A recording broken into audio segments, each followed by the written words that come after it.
Our Washington correspondent is Harry Horton. I spoke to him early and I said, Harry, Donald Trump misspoke, really? Yeah, that's his defence. I'm not sure any of his critics are buying that. In fact, many of Trump's critics are mocking him for his attempts to try and clear up those remarks that he made in that extraordinary press conference with Vladimir Putin earlier this week. And look, I mean, if you put those remarks that Donald Trump said and look at the rest of them, it's pretty hard to say this is a significant walkback. I mean, he spent a lot of time criticising US intelligence agencies when he was stood side by side with Vladimir Putin. He equated the findings of his intelligence agencies with the opinions of Vladimir Putin, Russia's president, and he spoke about how Vladimir Putin was extremely strong and powerful in his denial of interference in the US elections. So look, this isn't a huge walkback by Donald Trump by any means, and if he really wants to try and reset the narrative here, he's got a lot more work to do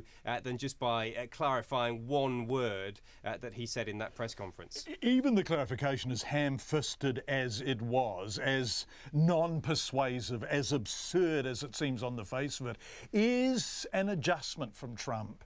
And I wonder who was driving that. Clearly that's the Republican establishment, isn't it? He must be reacting to them.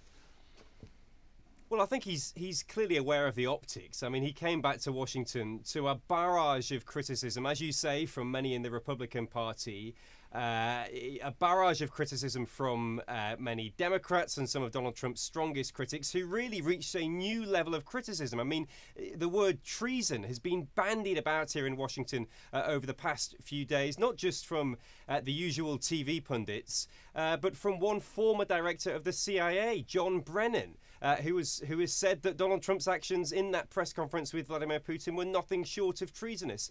And then as well, on Donald Trump's favourite TV channel, Fox News, we've seen lots of criticism from TV pundits and TV hosts who are normally pretty favourable to Donald Trump. So I think he's realised that, you know, he has made a mistake with these remarks. He does need to walk them back somehow. But as I say, his attempt to walk them back, I don't think will appease many of those critics. And there'll still be plenty of questions flying around Washington for Republicans over the next few days. Where to from here, Harry? Donald Trump is a master of reading the room. It's not the liberal room, it's not the broadsheet room, it is not the Washington Post room or the New York Times room, but he understands what his constituency wants to hear.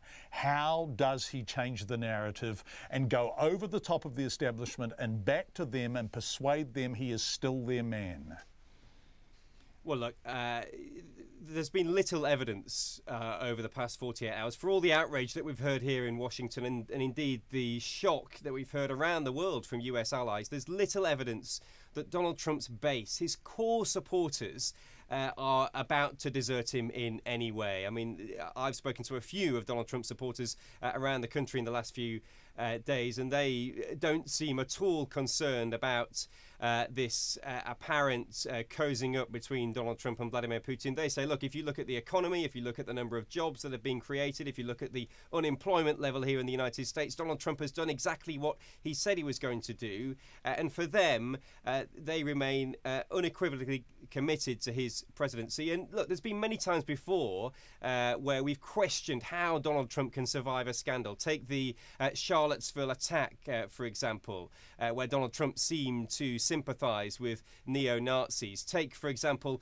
during the US election when that videotape emerged of Donald Trump boasting about sexually assaulting women. He survived all those scandals and he's still president today. If there's one thing we know about Donald Trump, it's this, and that he knows how to get through a difficult period and come out the other side. Harry Horton talking to us from Washington not too long ago.